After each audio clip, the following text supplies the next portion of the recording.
Si Roman Duartes ay isang accountant at lawyer. Naging political and legislative officer din siya sa House of Representatives. Bago siya i-appoint bilang acting chairman ng MMDA, siya ay naging Assistant General Manager for Finance and Administration ng MMDA at kalaunan naging General Manager noong 2021.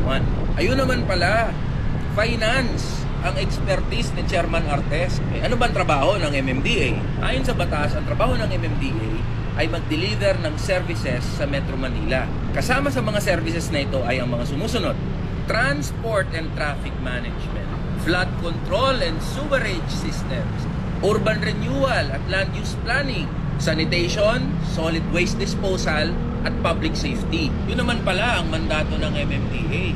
May diin doon sa management of transport and traffic dito sa Metro Manila. O dapat pala yung nasa ulunan o namumuno sa MMDA ay isang eksperto na may kakayanan sa urban planning at traffic systems. Mga boss, ito mismo ang problema sa sinumpang bansa natin.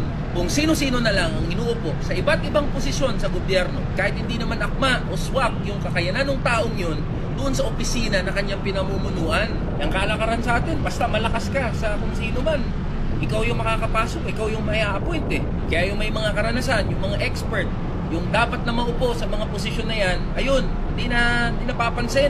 Tapos yung mga tatanga-tanga na walang ideya doon sa trabaho ng kanilang opisina, sila pa yung na-appoint, sila pa yung nalalagay sa pwesto. Hindi lang sa MMDA yan.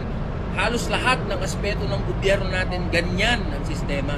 Kaya nasaan yung mga magagaling natin, yung mga deserve na maupo dyan sa mga pwestong yan? Ayun, nagsialisan na dito sa bansa natin. Kaya huwag nyo nang i-expect mga boss, natitino yung mga proyekto ng gobyerno natin hanggat ganito yung sistema. Dapat mabago na yun eh. Dapat meritocratic tayo. Doon sa kakayanan, sa expertise ng tao tayo bumatay. Hindi doon sa kanyang backer, hindi doon sa kanyang impluensya o kapangyarihan ng kanyang pamilya.